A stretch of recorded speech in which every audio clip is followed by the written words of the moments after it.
Combien de vies dans le monde ont été changées suite aux attentats du 11 septembre? Combien? Des millions? Des milliards?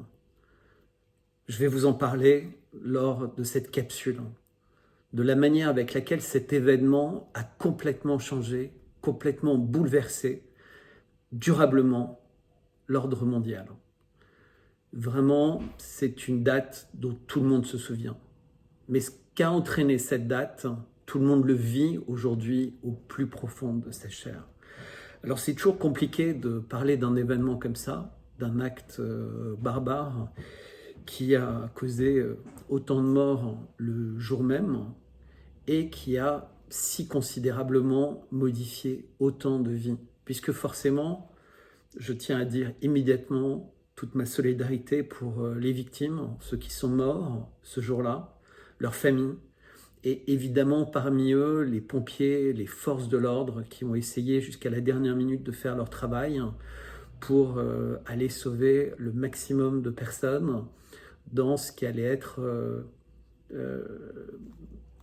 un drame mondial. Et en disant drame mondial, je pèse évidemment mes mots. Mais on fait 2 jours avant le 11 septembre, le 9 septembre, le fameux commandant Massoud a été assassiné.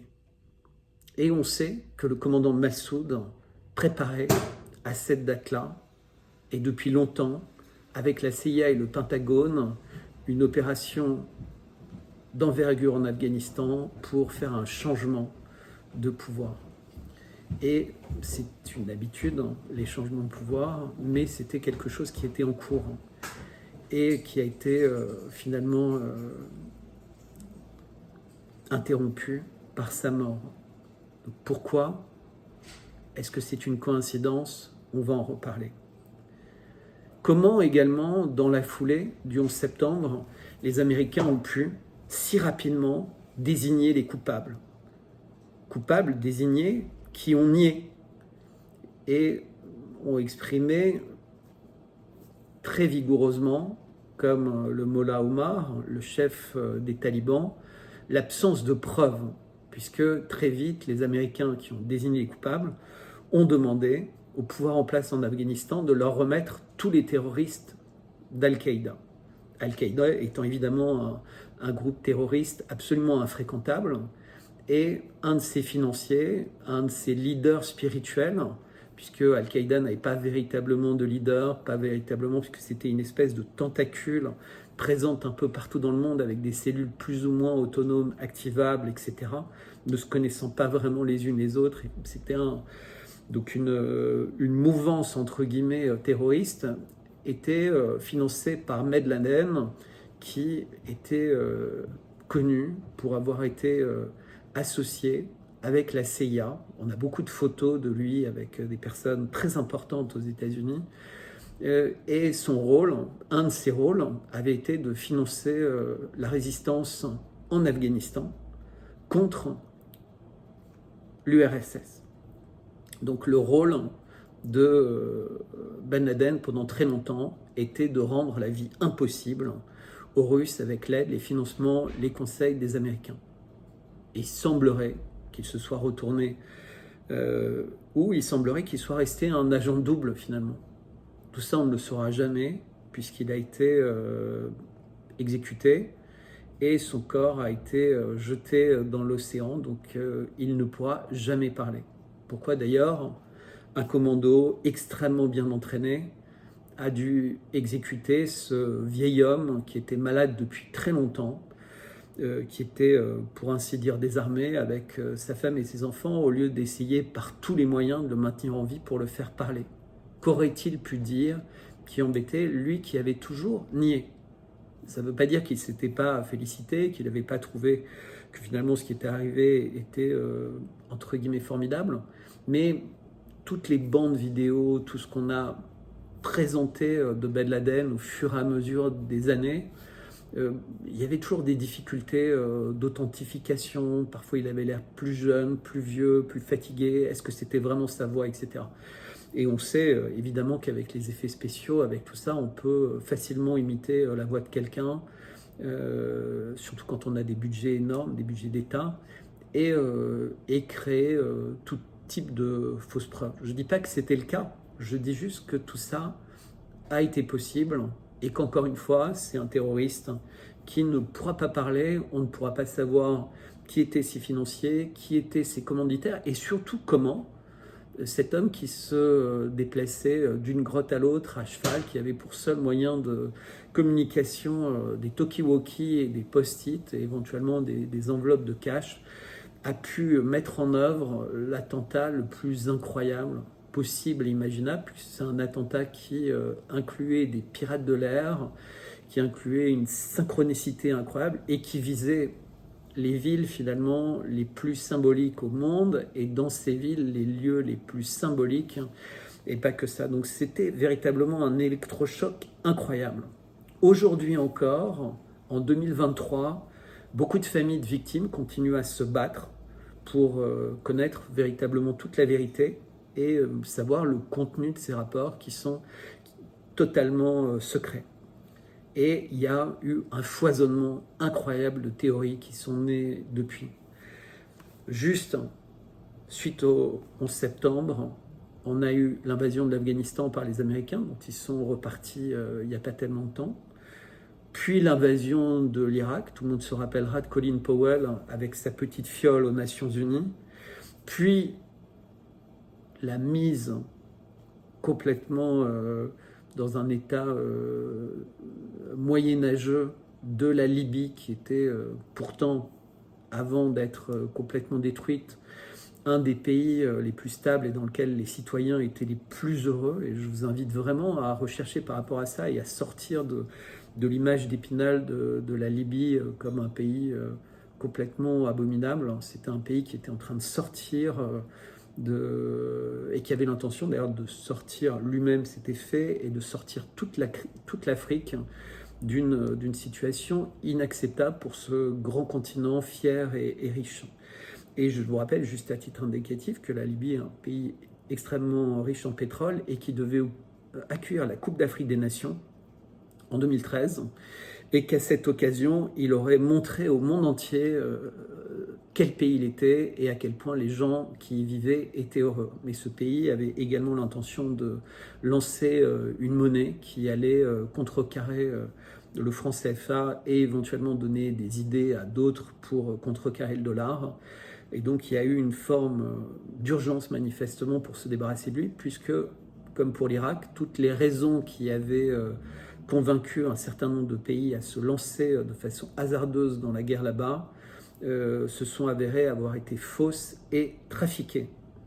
La Syrie, je n'ai pas besoin de vous en parler, une de ces révolutions de couleurs comme il y en a eu tant, mais également des liens avec l'Iran, qui est un pays qui a été complètement isolé par les sanctions, mais qui aujourd'hui, semble-t-il, avec la Russie et la Chine, entretient des liens de plus en plus forts et qui crée cette espèce de fuite en avant de l'Empire occidental. L'Ukraine également. Bref, tout ça, c'est un peu l'introduction. Et j'ai envie de dire que peut-être, ce qu'on va comprendre au fur et à mesure de cette espèce d'histoire que je vais vous raconter, que on peut se demander sincèrement si, peu importe qui a commis, qui tirait les ficelles, etc., en réalité, le choc émotionnel du 11 septembre a été considérable. Considérable, évidemment, aux États-Unis et dans le monde entier. Et qu'est-ce que ça a déclenché? Ça n'a pas déclenché une guerre entre civilisations. Pas véritablement, en tout cas, même si les coupables désignés étaient des terroristes arabes. Ça n'a pas déclenché une guerre, une croisade du bien contre le mal, même si la dialectique de l'axe du mal a commencé à être répétée avec de plus en plus de vigueur. Je pense qu'à ce moment-là, on est rentré dans une véritable guerre contre la civilisation.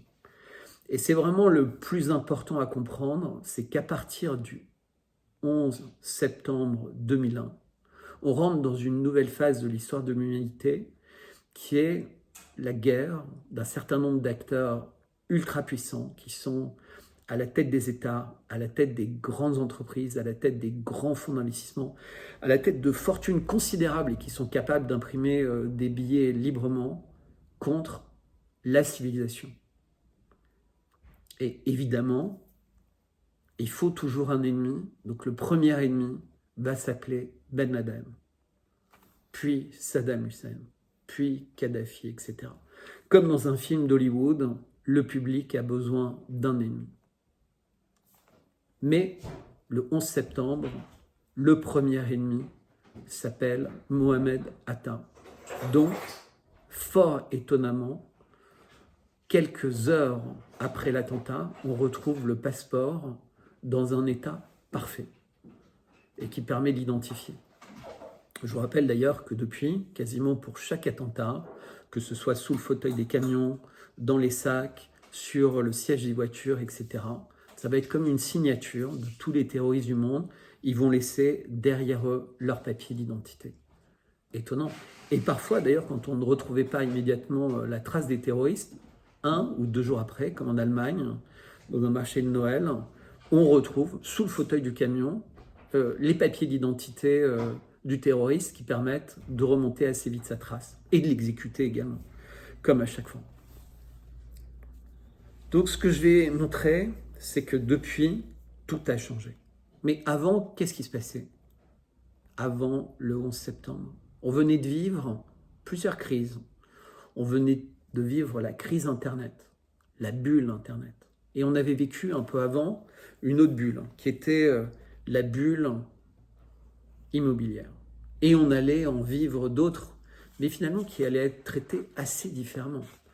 Autant les premières bulles avaient véritablement explosé et montré la fragilité du système, autant les dernières allaient être traitées à coups de milliards. On allait syndiquer l'échec du système en faisant payer au peuple avec de l'inflation, avec de la monnaie de singe, et on allait permettre à ceux qui avaient privatisé les gains de continuer à considérablement s'enrichir.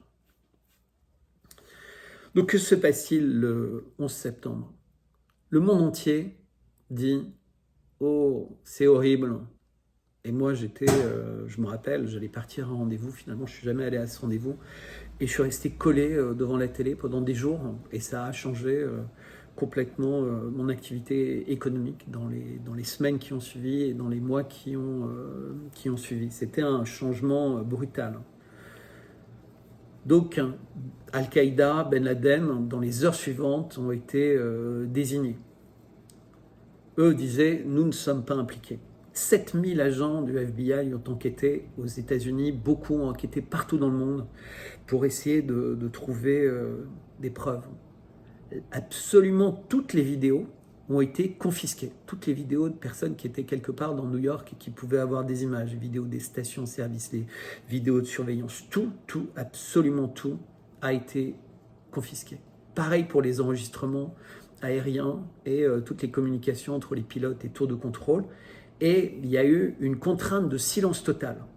Bref, si des langues ou des images contradictoires pouvaient sortir, ça se passerait extrêmement longtemps après, alors que le monde aurait changé et que finalement c'est toujours compliqué. Regardez, on est en 2023. Je vous parle d'un événement de 2001. Quel intérêt d'en parler? L'intérêt d'en parler, c'est de comprendre comment ceci a tout déclenché et de quelle manière nous sommes gouvernés. Qui a été chargé de l'enquête?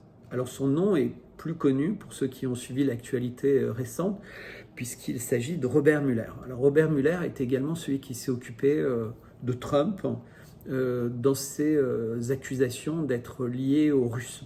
Vous vous rappelez que pendant tout le mandat de Trump, il y avait un conseiller spécial qui a enquêté sur Trump. Et comme avec Trump, Robert Mueller, qui est manifestement quelqu'un d'incontestablement sérieux, a dit « Il y a une absence totale de traces liées à ces attentats. Les terroristes ont utilisé des moyens totalement invisibles. » Néanmoins, il y a quand même quelques traces qui sont sorties enterrer dans des jardins des papiers? Pourquoi est-ce qu'ils ont enterré du papier dans un jardin et pas brûlé du papier alors qu'ils allaient être le pilote d'avion kamikaze? Et ils pensaient survivre à leur attentat kamikaze et aller retrouver les papiers enterrés? Ou tout ça a été mis en place plus ou moins après ou avant pour constituer des éléments de culpabilité? En tout cas, quoi qu'il arrive, la cible a été nommée indubitablement, c'était Al-Qaïda. Évidemment, la CIA, le FBI ont fait, entre guillemets, leur mea culpa. Ils ont fait très importants rapports, comme le rapport Mueller, pour dire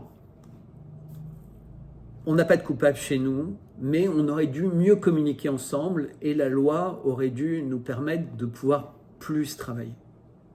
Et d'un seul coup, on voit deux dynamiques qui se mettent en place. Une dynamique qui est de dire, finalement, le terrorisme, c'est l'ennemi, mais le terrorisme, en fait, il dépend d'États. Et on va voir d'abord l'Afghanistan, premier État terroriste, puis d'autres États, l'Irak, État terroriste, mais un autre type de terrorisme, et l'Iran, etc., etc. Donc cet attachement à appeler terroristes tous ceux qui vont déplaire. Mais ça ne se passe pas qu'à l'extérieur. Comme les ennemis ont passé un certain temps à l'intérieur, on va avoir également cette dialectique d'ennemis de l'intérieur.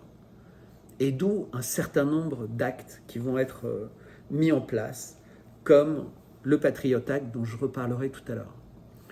Mais il faut bien comprendre cette logique qui a touché un paroxysme le 6 janvier 2021 lors de l'assaut du Capitole de personnes qui étaient venues entendre un discours et qui a encore plus amplifié cette tradition de désigner finalement parmi les plus grands dangers les patriotes américains ou en tout cas des personnes qui seraient présentes sur le territoire américain. Donc tout va complètement changer. Ça va permettre aux Américains de demander à avoir accès à pratiquement tout ce qui se passe sur le système aérien, toute personne qui peut rentrer dans un avion. Ça va permettre d'accéder aux informations, aux fiches que les sociétés privées ont sur leurs employés. Ça va démultiplier la possibilité pour la NSA et les différentes agences américaines d'espionner. Mais ça va également les rendre beaucoup plus indépendantes, puisque leur conclusion, c'était qu'en fait la machine américaine et tous les comptes qu'il fallait rendre au Congrès, etc., pour le FBI, la CIA, les services secrets, étaient des choses qui non seulement ralentissaient les efforts, mais il pourrait y avoir des fuites sur des enquêtes ou des choses en cours, et donc il fallait réussir à autonomiser, entre guillemets, les différentes agences américaines. Ça a été fait. Que dit George Bush le 10 novembre 2001 à l'Assemblée générale des Nations Unies, alors qu'il commence à y avoir énormément de voix qui s'interrogent sur ces attentats à l'épreuve, comment des tours aussi solides ont pu tomber, comment des terroristes ont pu prendre d'assaut autant d'avions en même temps, aux mêmes heures, etc., sans qu'il y ait la moindre agence qui les détecte, alors qu'ils avaient tous manifestement des profils, entre guillemets, comme on allait essayer de le faire croire et le dire dans le monde entier, de terroristes typiques. Des Arabes, des Iraniens, des Palestiniens, des Afghans, des Saoudiens. Non, pas trop des Saoudiens. Ah, frères musulmans, Égypte, Maghreb, etc.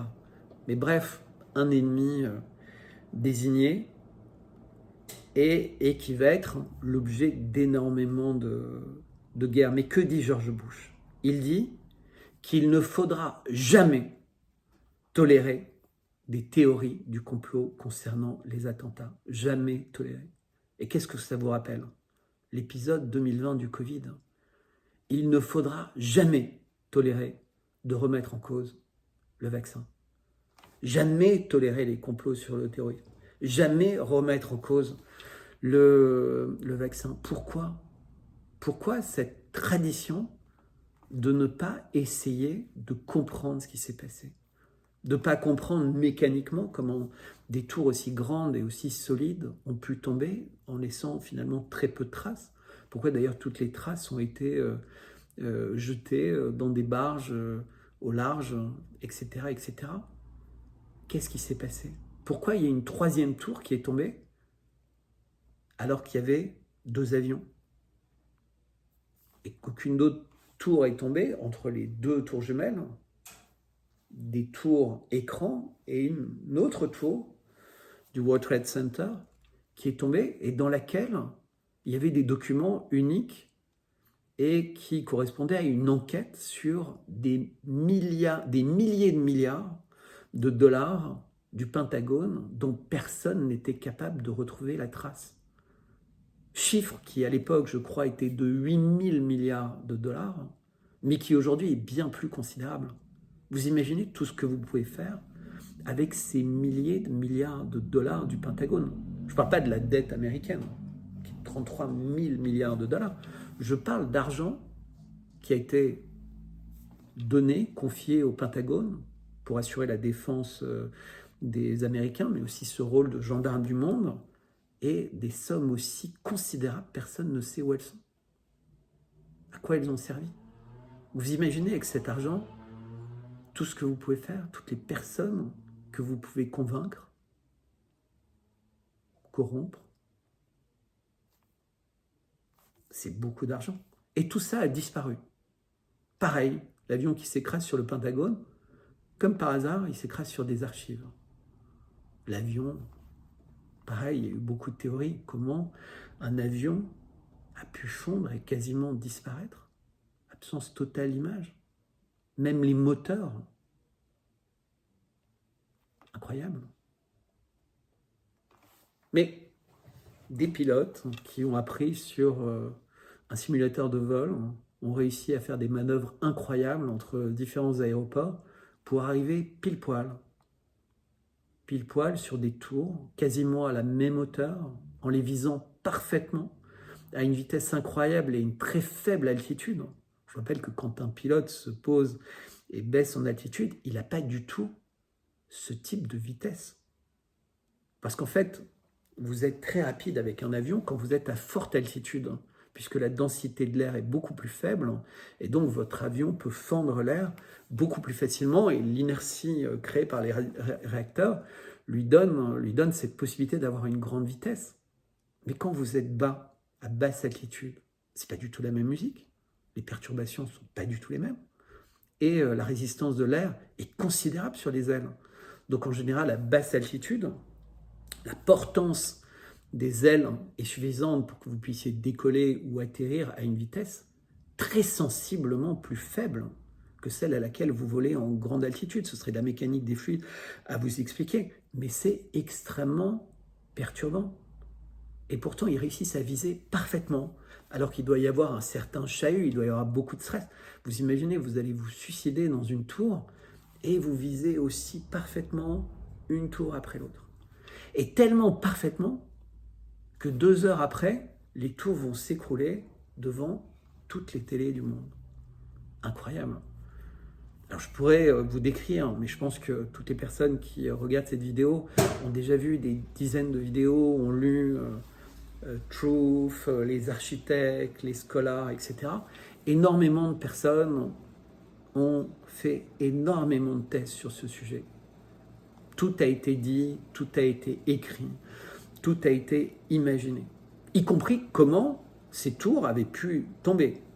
Donc en expliquant qu'en fait, effectivement, le métal, c'était bizarre parce que finalement, même le plein de kérosène de l'avion, si vous voyez la taille d'un avion par rapport aux tours jumelles, bah, c'est l'équivalent d'un dé à coudre pour faire péter, je sais pas moi, un énorme seau de 100 litres.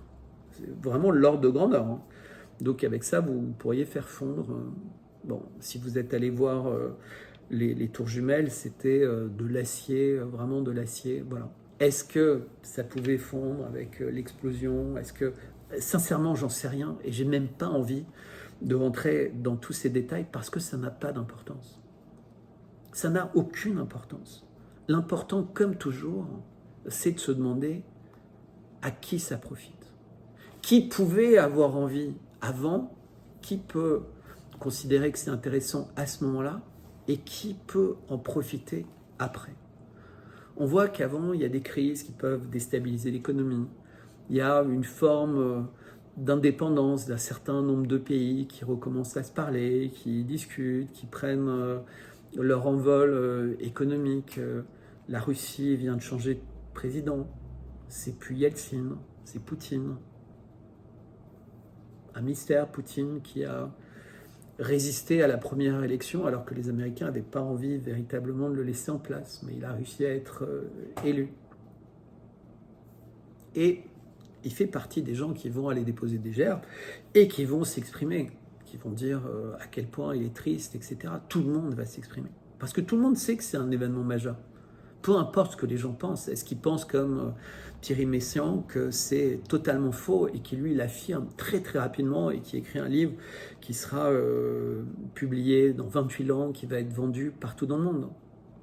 Moi, je serais plutôt d'avis de dire tout ça n'a pas beaucoup d'importance. Ce qui compte, c'est qu'effectivement, il y a un drame, je répète, un drame terrible qui va changer complètement la face du monde. Parce que d'un seul coup, un pays va affirmer haut et fort qu'il devient le shérif du monde. Il va pouvoir faire des guerres préventives, il va pouvoir écouter tout le monde, il va pouvoir faire absolument ce qu'il veut.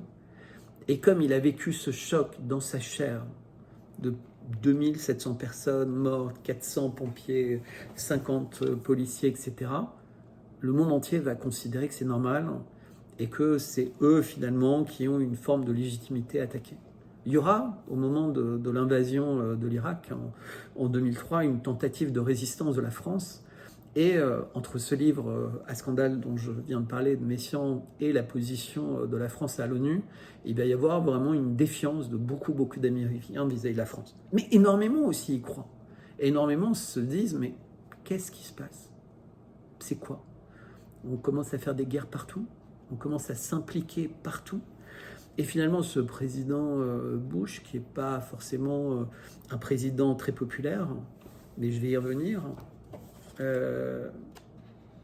est en train de devenir un espèce de chef de guerre, le chef des forces du bien, de l'empire du bien. Donc effectivement, George Bush venait d'être élu président en janvier 2001. Alors comme vous savez, hein, on dit toujours, il faut commencer les actions fortes dans la première année de son mandat. Alors lui, il va pouvoir commander une action hyper forte dès la première année de son mandat, puisque se produit en septembre, quelques mois après le début de son mandat, les attentats du 11 septembre, qui vont évidemment changer l'allure de tous ces mandats. Et qui est le vice-président? Dick Cheney. Dick Cheney, qui est un vieux loup de la politique américaine, comme les George Bush, hein, puisqu'il est le fils de son père, qui s'appelle aussi George Bush, qui s'appelait George Bush.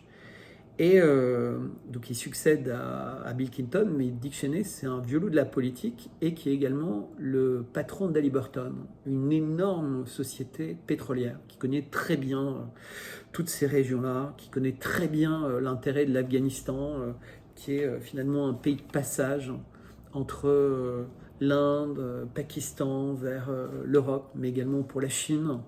Donc on sait l'importance des pays de passage pour... Et c'est aussi un pays important pour la drogue, c'est un pays qui a des richesses minérales considérables. Et puis c'est un pays qui est aux marges de la Russie et qui peut être utilisé et qui a été bien utilisé contre les Russes pour considérablement affaiblir les Russes. Alors c'est intéressant, juste anecdotiquement, vous creuserez, mais c'est également Bush, un ex-étudiant de Yale et de Harvard, et il a été étudiant d'une des sociétés secrètes les plus importantes parmi toutes les sociétés secrètes étudiantes américaines, qui s'appelle Skull and Bones. Et c'est une société qui a été créée par un certain Russell et Taft dans les années 30, 1830, par laquelle sont passés énormément de présidents américains, avant Bush, après Bush, et qui a eu une importance considérable dans ce qui est devenu ce grand pays américain, sa stratégie géopolitique, sa stratégie interne, et tout ce qui se passait. C'est vraiment intéressant, regardez Skull and Bones.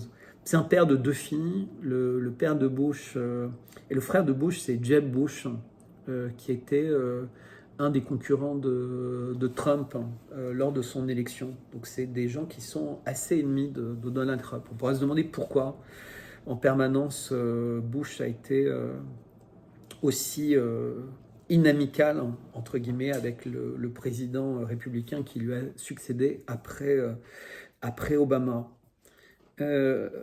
Voilà, Bush avait été élu d'ailleurs grâce à la Floride, puisqu'il avait battu Al Gore dans des circonstances qui ont fait durablement polémique. Mais bon, Al Gore est devenu une star mondiale du climat, et un homme richissime grâce à ce nouveau rôle qu'il a eu. Donc suite au 11 septembre, Bush va devenir un énorme chef de guerre intérieure, guerre extérieure. Patriot Act, naissance du département à la sécurité intérieure, etc. Mais il va être aussi, finalement, le président de la crise des subprimes. Alors, je ne vais pas développer la crise des subprimes. Je vous invite à regarder un certain nombre de films, etc. Mais c'est une crise incroyable qui va également changer complètement la financiarisation de l'économie. Donc, 11 septembre, explosion des armements, explosion des budgets militaires, des budgets de surveillance et du pouvoir finalement de l'Amérique et son exceptionnalisme, et crise des subprimes, idem dans le domaine de la finance. L'Amérique devient finalement le chef de tout en fait, contrôle l'armée, la sécurité intérieure des États-Unis, mais finalement la sécurité intérieure un peu partout avec ses grandes oreilles, et la finance mondiale. Donc Dick Cheney, hein, j'ai dit rapidement, il va y avoir beaucoup de choses qui vont être écrites, dites sur lui. Et étonnamment, la fille de Dick Cheney, Liz Cheney, c'est une des plus grandes ennemies de Donald Trump en politique. Et après l'avoir soutenu au début, quand il a été choisi pour sa première élection contre Hillary Clinton. Voilà. Donc, Patriot Act, guerre en Irak, ouragan Katrina, Guantanamo, tout ça, ce sont finalement les choses qui ont marqué le mandat. Alors, l'ouragan Katrina, je cite parce que on parlera beaucoup du climat, etc. Donc, toutes ces choses ont vraiment considérablement changé l'attitude. Les ouragans, changement climatique, etc. La finance, je le répète. Voilà. Donc, dès le soir du 11 septembre, on attaque. On attaque Al-Qaïda, création de Guantanamo, 2003, guerre en Irak, armes de destruction massive, tout ça c'était faux. Et là, 2003, ça rééveille énormément de soupçons. C'est-à-dire que les gens se disent, mais comment un mensonge si grossier? Et dans ses mémoires, d'ailleurs, George Bush dit, oh là là, mais je regrette vraiment qu'on n'ait pas trouvé d'armes de destruction massive. Il continue à prétendre qu'il croyait qu'il allait en trouver et que ce n'était pas un pur argument, puisqu'on découvre que c'était la fille d'un ambassadeur koweïtien aux États-Unis qui était allé se présenter comme une infirmière qui déclarait que les Irakiens enlevaient les bébés des couveuses, les tuaient en pleurs, etc., etc. Donc à chaque fois, c'est le côté choc émotionnel. C'est des tueurs d'enfants, c'est des mangeurs d'enfants.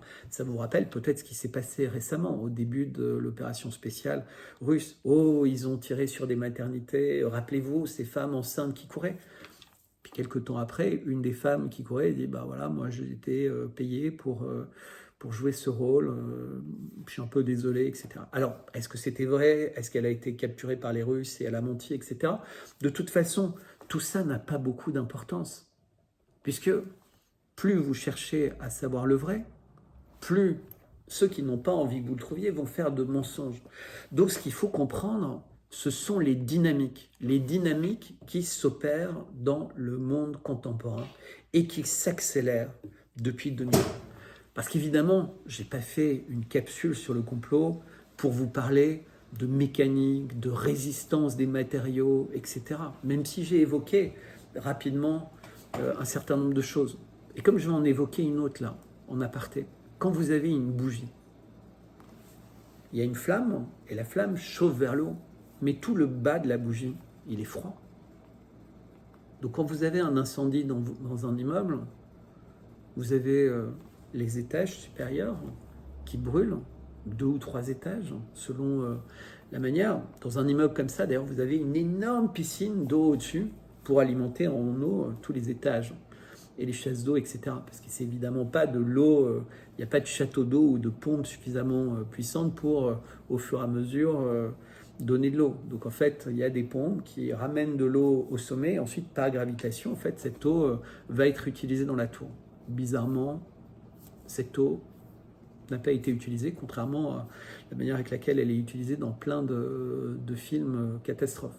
D'ailleurs, c'est drôle, pour l'incendie de Notre-Dame, certaines personnes ont dit « Mais pourquoi est-ce que des Canadair ou des hélicoptères d'eau n'ont pas complètement, très rapidement versé de l'eau ?» Ah, ça aurait pu faire du mal à la structure. Mais bon, la structure de 1000 ans d'âge a été en train de brûler. Mais ce que je vous dis là, c'est parce qu'en fait, dans tous les étages, il y avait des pompiers qui étaient en train de descendre et ils marchaient sur les marches, elles n'étaient pas brûlantes, etc. Évidemment, il y avait de la fumée. Et plus ils étaient hauts, plus il y avait de la fumée. Bon, quand ils descendaient vers le bas, il n'y avait pratiquement plus de fumée puisque la fumée monte. Et pourtant, d'un seul coup, sans crier gare, la tour est tombée et elle s'est effondrée sur elle-même. Il faut voir les images, c'est saisissant, comme un château de cartes. C'est-à-dire comme si tout ce métal, il avait été en quelques millièmes de seconde fragilisé. Comment c'est possible? Comment c'est arrivé? Encore une fois, je ne vais pas m'exprimer sur la question. C'est vrai que je suis ingénieur des mines, géophysicien, donc je connais assez bien toutes les problématiques de résistance de matériaux, etc. Donc je pourrais m'exprimer sur le sujet, mais il y a des gens bien plus calés que moi qui ont cherché, qui se sont exprimés. Donc vous pouvez compléter cette vidéo en regardant d'autres vidéos. Tout ce que je vous dis, c'est que, voilà. Et ces pompiers ont fait des déclarations qui sont assez surprenantes. Voilà également. Donc, on a une Amérique qui se positionne bien contre le mal.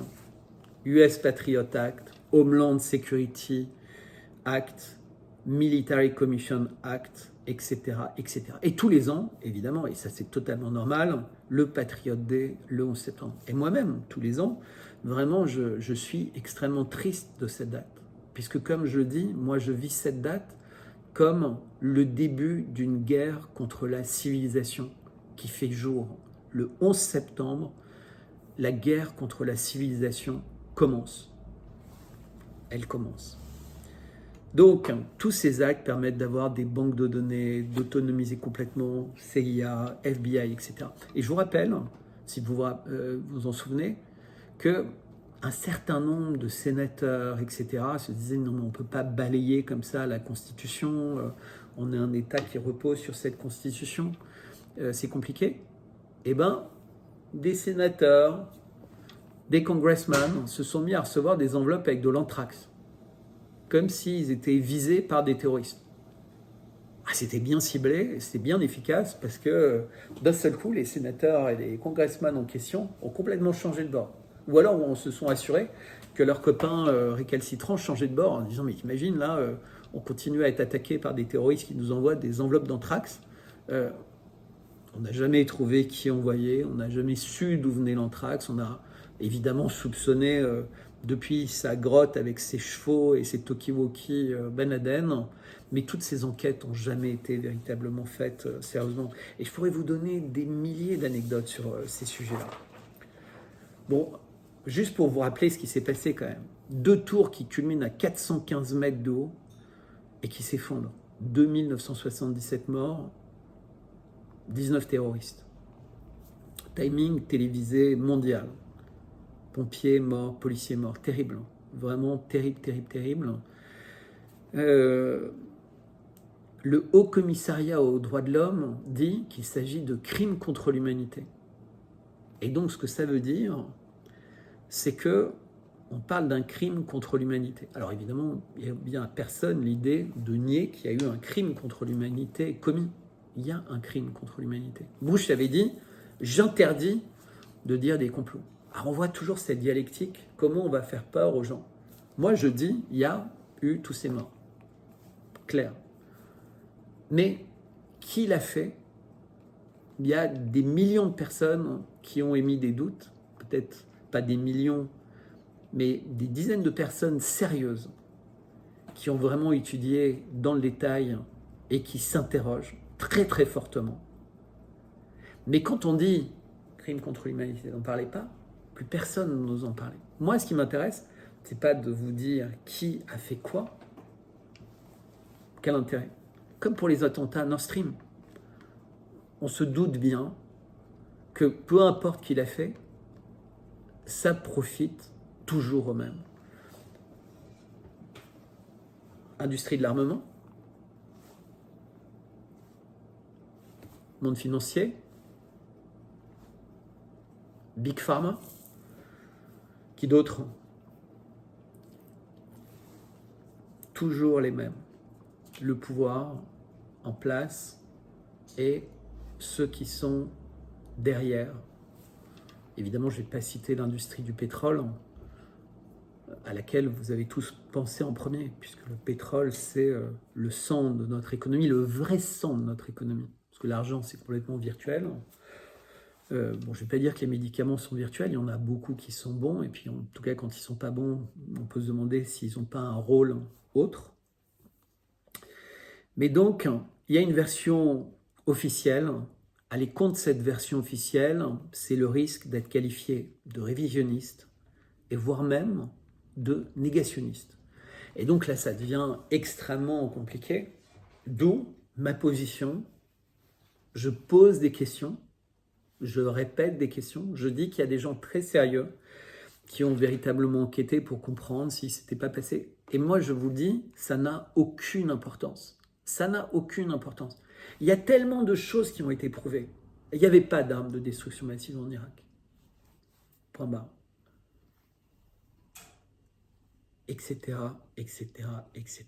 Il n'y avait pas de Russes à côté de Nord Stream 1 et Nord Stream 2. Il n'y avait pas de terroristes à côté de Nord Stream 1 et Nord Stream 2. J'ai fait une vidéo qui a été vue par 410 000 personnes dans les jours qui ont suivi les attentats de Nord Stream 1 avec André Berkoff sur Sud Radio. Et dans cette vidéo, on explique tout. Et ça a été finalement complété par une enquête de Hersh, le fameux journaliste Seymour Hersh américain. Mais qu'est-ce qu'il dit de plus que ce que nous on avait dit? C'est beaucoup moins précis sur ce qui se passe au niveau des attentats. Là où il est plus précis, c'est qu'il a des confidences internes sur le processus de décision. À partir de quel moment tout est mis en œuvre, les décisions sont prises et finalement les choses se déroulent au fur et à mesure. Donc, quelque part, beaucoup de personnes, quand vous leur parlez « exprime-toi » sur le 11 septembre, ils veulent bien le faire dans la clandestinité. Moi, je me rappelle d'amis américains chez qui j'allais il y a 15 ans et qui avaient des livres de Messiaen, etc. Et puis finalement, au fur et à mesure où leur carrière a évolué vers les hautes sphères, tous ces livres ont disparu. Et quand j'essaie de rediscuter avec eux de ces choses-là, « ah non, mais c'était plus possible d'en discuter, tu comprends maintenant, avec ma position, ça c'est des sujets complètement interdits. » Parce qu'en fait, plus on s'approche du pouvoir, plus ces sujets qui brûlent les ailes deviennent interdits. C'est-à-dire que même les personnes qui avaient un esprit critique, etc., ils s'autocensurent parce qu'en fait, le système les récompense si ceux qui accèdent au pouvoir se taisent. Et on a un extraordinaire exemple avec Elon Musk, parce que qu'est-ce qui se passe avec Elon Musk? Elon Musk, quelque part, il plaisait vraiment au pouvoir, conquête spatiale, jeune, charismatique, etc., les voitures électriques, le climat. Et puis en réalité, les gens comprennent qu'en fait, il avait autre chose en tête. Il avait envie de comprendre l'intelligence artificielle, ce que rien l'inquiétait. Et comprenant l'intelligence artificielle, il était capable de nous prévenir sur ses risques, sur son intérêt, mais comment créer des limites, comment essayer. Donc lui-même, qui aurait pu être un espèce de requin aux dents longues concernant l'intelligence artificielle, il en est sorti. Alors malheureusement, c'est toujours pareil. Quand les gens bien en sortent, il y a des gens peut-être moins bien intentionnés qui s'engagent là-dedans. Et je ferai dans les jours qui viennent, j'ai une interview sur ce sujet et peut-être je compléterai plus tard par une autre capsule sur l'intelligence artificielle. Mais c'est vraiment un sujet intéressant. Mais ce que j'ai pas dit, et là je le répète, par rapport à Elon Musk, ce qui est vraiment fascinant, c'est ce qu'il fait avec Twitter. Donc il y a beaucoup de gens qui continuent à douter de lui parce qu'en réalité c'est une des spécificités également dans les personnes qui doutent de tout, c'est qu'ils doutent également d'eux-mêmes et qui doutent des gens dont ils ne devraient pas douter. Et donc parfois ils font plus de mal à la cause qu'ils ont envie de défendre en doutant des gens qui devraient pousser, qui devraient aider, qui devraient que l'inverse. Donc Elon Musk est un personnage éminemment fascinant. Je vous invite, comme pour Trump, comme pour Poutine, à regarder ses vidéos, à écouter ses discours, à écouter ses interventions, et vous comprendrez que c'est pas du tout un espèce de savant fou qui voudrait créer des intelligences artificielles et connecter l'homme à une intelligence artificielle. Non, en fait, il voudrait juste créer une espèce de télécom relativement simple pour des personnes qui peuvent avoir perdu l'usage des bras et des jambes pour qu'ils retrouvent, parce que leur cerveau fonctionne, et c'est pas parce qu'en fait la moelle épinière empêche les transmissions d'informations qu'il n'y a pas un autre moyen peut-être de retrouver en partie l'usage de son corps. Alors c'est très inquiétant, mais est-ce que c'est aussi inquiétant que les drones, la cybernétique de Boston Dynamics, pour citer cette ex-filiale de Google, ou pour parler de Google, tout son travail sur DeepMind, son projet Lambda, ou les projets de Microsoft dans l'intelligence artificielle, ChatGPT, etc. Donc tout ça, c'est fascinant. Donc, je vous ai finalement parlé très largement de ces choses-là. Alors ce qui est intéressant, c'est qu'il fallait quand même justifier, essayer de justifier, parce qu'on n'a pas trouvé d'armes de destruction massive, mais il fallait continuer à avoir cet ennemi génial. Vous vous rappelez quand même, il a échappé à Tora Bora, c'est un nom magique, Tora Bora en Afghanistan. Et là où Saddam Ben Laden réussit à échapper à l'armée américaine et rentre dans une espèce il disparaît complètement. Alors certains disent qu'il a un cancer, que parfois il aurait le teint jaune, machin, etc. Puis il y a des bandes sonores qui sortent, et puis il y a des vidéos qui sortent. Puis surtout, il y a des gens qui sont arrêtés à droite et à gauche et qui disent « Ah, mais dans la confidence, il m'a dit qu'il l'avait fait. Il m'a expliqué comment il l'avait fait. » Ou autre. Donc tous des gens qui ont passé du temps à Guantanamo, auxquels on a fait subir énormément de tortures, comme ça a été découvert, prouvé par Assange, par des whistleblowers, etc. Donc ça, ce sont des faits. C'est-à-dire que l'Amérique se permet de sortir complètement du droit, extrajudiciaire. Guantanamo, un endroit où il n'y a pas d'avocat, où il n'y a pas de droit, où il n'y a même pas besoin d'avoir une accusation pour enfermer quelqu'un et essayer de le faire parler. C'est terrible. Vous imaginez des gens qui sont enfermés là, ils ne savent pas pourquoi, ils ne savent pas jusqu'à quand. Alors, beaucoup ont été libérés, mais Obama n'a jamais fermé Guantanamo, qui continue à exister, parce que c'est tellement pratique, finalement, d'avoir un endroit comme ça. Donc, Mollah Omar, Ben Laden, qui ont toujours nié. Et là, je voudrais quand même vous rappeler quelque chose. Tout à l'heure, j'ai évoqué Hillary Clinton qui avait perdu contre Donald Trump, mais je vous ai parlé de la Syrie, je vous ai parlé de la Libye, je vous ai parlé de l'Irak, je vous ai parlé de tout ça. Alors Nuland, qui est fameuse, qui est très impliquée en Ukraine, qui expliquait, comme Hillary Clinton, que finalement il y avait eu 1 million de morts et des centaines de milliers de femmes et d'enfants en Irak, mais finalement, si c'était le prix de la démocratie en Irak, parfait. Allez demander aux Irakiens, allez demander aux morts, ou en tout cas à leurs familles, ce qu'ils en pensent, et ce qu'ils pensent de la situation qui était la leur avant, quand il y avait des universités, il y avait des écoles, il y avait un système. Moi, j'ai une sœur qui est médecin, qui est psychiatre, et je me rappelle quand elle faisait ses études, les meilleurs étudiants, elle nous disait toujours, ce sont les Irakiens. Parce qu'en fait, on avait même des échanges avec l'Irak. Je vous rappelle que l'Irak était notre allié dans la guerre qui menait contre l'Iran. L'Iran qui avait été notre allié, etc. Enfin, vous voyez, toute cette espèce de chambardement, comme Kadhafi qui est invité et qui tente sa tente à côté de l'Élysée, etc., etc., qui gagne l'attribution, comme je disais tout à l'heure, de la Coupe d'Afrique des Nations de football, et qui va être tué quasiment dans une bouche d'égout après une guerre qui est sans doute la plus grande erreur et qui est un des grands regrets, en fait, parmi les deux grands regrets qu'a Vladimir Poutine, qu'il exprime régulièrement, c'est de ne pas avoir su dire non quand les choses se sont passées en Yougoslavie, c'était trop tôt, et d'avoir laissé Medvedev s'abstenir aux Nations Unies et de ne pas avoir mis le veto pour permettre à certaines armées d'intervenir si jamais la population en Libye était en danger. Donc il suffisait de créer une apparence de danger pour la population et la guerre était passée et c'est exactement ce qui s'est passé en fait. Vous leur donnez une toute petite possibilité de détruire un pays, de changer un régime, de le ramener à l'âge des cavernes, comme le disaient les Faucons, Rumsfeld et autres pour la guerre en Irak. Ils ont réussi. Un chaos pas possible dans cette région. Magnifique pour les compagnies pétrolières, magnifique pour les compagnies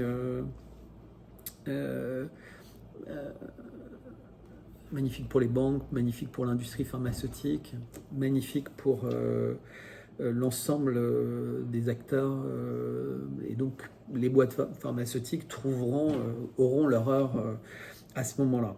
Donc les boîtes logistiques.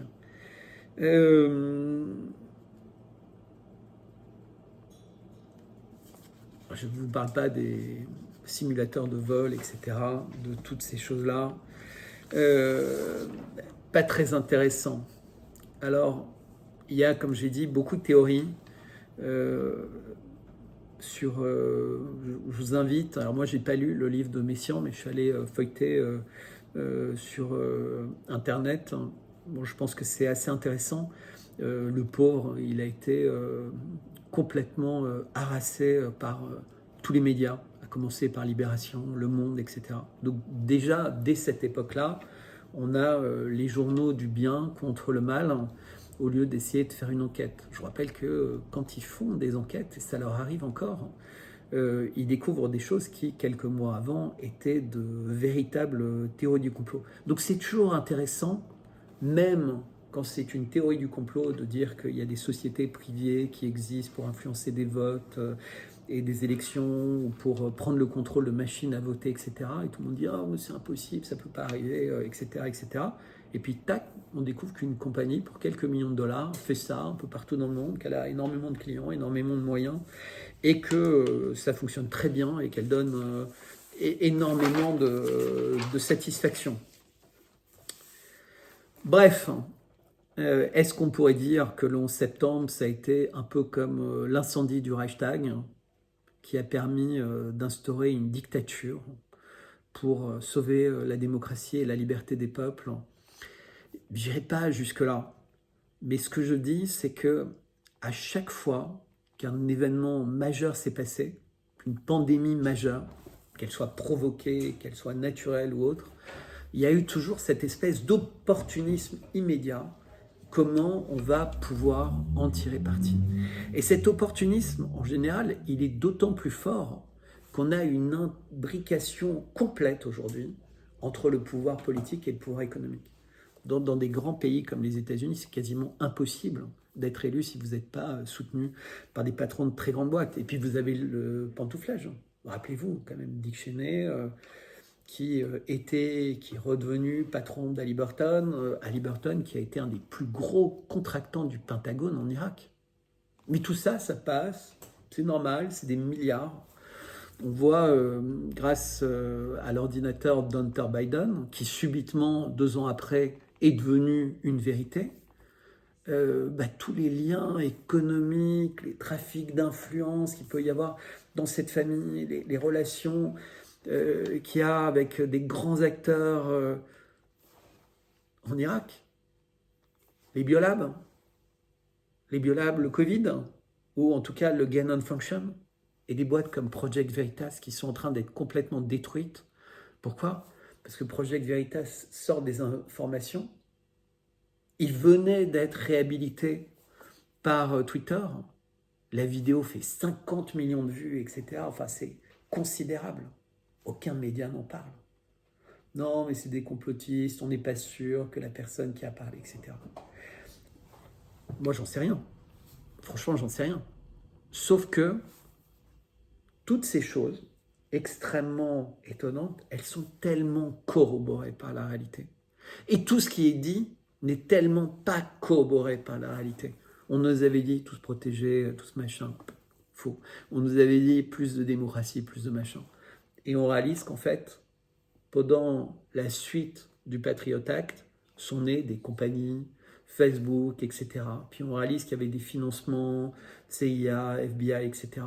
Et si c'était un moyen formidable, ça, plus l'intelligence artificielle, plus les fichiers, de tous mieux nous connaître, de tous mieux nous cibler, de tous être capables finalement de nous manipuler un peu comme on découvre que ces réseaux sociaux, surtout TikTok d'ailleurs, peuvent devenir des drogues en fait et nous lessiver le cerveau ou nous influencer complètement. On voit bien, on a reproché à Trump, où on a reproché aux Russes d'être capables d'influencer le courant d'élections en faisant des pubs sur les réseaux sociaux. C'est-à-dire qu'ils croient qu'avec quelques milliers d'euros, on peut faire ça. Mais alors des gens qui disposent de milliards, ou en tout cas de centaines de millions d'euros pour le faire, vous imaginez les résultats qu'ils peuvent obtenir. C'est considérable. Alors, je dis tout ça, et je rappelle quand même, à nouveau, que tout ce cycle s'est passé pendant l'émergence d'extrêmement grandes tendances, que ce soit un espèce de réveil de la Russie, énorme, d'une capacité qu'eut la Chine à complètement se débarrasser de cette espèce de cinquième colonne et ce, entre guillemets, pourrissement du grand capital qui était en train de l'envahir. Donc reprendre le contrôle sur les milliardaires, reprendre le contrôle sur les industries du jeu vidéo, reprendre le contrôle sur beaucoup de choses pour éviter finalement cet effondrement de l'intérieur qui a failli se profiler en Chine avec la crise terrible et qui est encore très forte là-bas. Et parfois on peut se demander si finalement le zéro Covid, c'était pas d'abord une inquiétude par rapport aux armes génétiques dont les Chinois pouvaient se demander ou pas, vu ce qui se passait à Wuhan, les Russes, vu ce qui se passait en Ukraine, dans des biolabs, etc., etc., qu'il ne faut pas croire qu'ils n'étaient pas au courant, ou pas au courant à minimum. Alors je ne sais pas qui cache quoi. Et je sais que comme d'habitude, et je dis un peu vers les mots de la fin, des États-Unis peut venir, comme toujours, le pire et le meilleur. Et on observe aux États-Unis, avec la nouvelle majorité républicaine, avec toujours cette espèce de dynamisme incroyable de Trump, avec la place nouvelle qu'a pris Elon Musk dans le paysage mondial, avec ce qui se passe en Ukraine, avec ce qui se passe, et bien finalement dans cette guerre incroyable contre la civilisation, pour la première fois, il y a une possibilité de croire que cette guerre, peut-être que la civilisation humaine, notre civilisation, peut stopper cette machine, peut faire l'inverse de ce que le président Sarkozy avait annoncé en disant rien ne peut arrêter la machine qui est en place. Même Fillon avait dit, de toute façon, c'est impossible, ils ont trop de pouvoir, etc. Et tous, pourtant, ils étaient à l'intérieur, ils savaient tout ça, ils avaient accès à des dossiers. Et là, il y a des changements très forts qui se passent. Il y a des procès qui s'annoncent considérables aux États-Unis. Parce qu'il faut bien concevoir que ce n'est pas parce qu'il y a des poignées de personnes complètement malsaines, des vrais psychopathes, dont certains ont été placés, nommés ou un peu partout dans le monde, que le monde n'est fait que de ça. Le monde est également fait de gens qui sont altruistes, qui sont forts, qui sont intelligents, qui aiment l'humanité et qui vont se battre pour elle, qui vont se battre pour dire faites des enfants, qui vont se battre pour dire la vérité est importante, qui vont se battre pour dire l'intelligence artificielle est dangereuse, qui vont se battre pour dire que la Constitution américaine a été bien écrite, extrêmement bien écrite, et que si un gouvernement finalement triche, c'est le deuxième amendement, c'est bien que le peuple ait des armes pour pouvoir renverser ce gouvernement. Parce que parfois, malheureusement, comme je l'évoquais, les élections ne suffisent pas parce qu'elles peuvent être trafiquées Les votes peuvent être trafiqués, mais elles peuvent être tellement trafiquées en amont grâce à l'intelligence artificielle, sa connaissance fine de nos modes de fonctionnement et de pensée, avec un contrôle des médias, avec un contrôle des émissions importantes, avec un contrôle de l'affichage, avec un contrôle de tout ce que vous recevez sans cesse par courrier, ou même avec une forme de corruption. Des annonces, on va augmenter les retraites, on va augmenter ci, on vous donne 100 euros, on vous donne ceci, cela, à droite, à gauche, etc. Oui, il y a une vraie pourriture qui s'est installée au sommet des États. Une vraie pourriture épouvantable.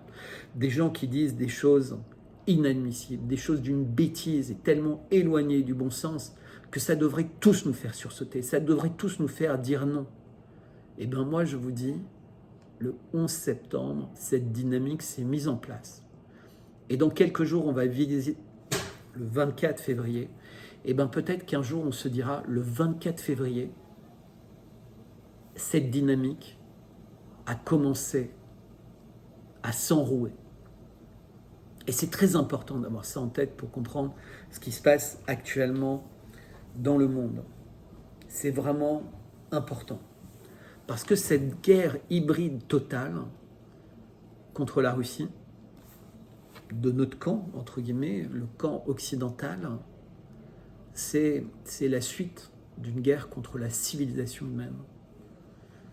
Donc voilà, donc je vous remercie. Je ferai d'autres capsules sur les complots. Celui a été important, mais celui que je ferai sur l'intelligence artificielle sera vraiment important. Et vous verrez le lien entre tous ces complots, entre guillemets, sur les injections, etc. Et voilà, donc merci à tous. Merci de vous abonner à la chaîne. Merci de dire si vous aimez. Merci de commenter. C'est vraiment important pour moi. J'y consacre du temps. Je m'investis beaucoup. Ça me tient à cœur.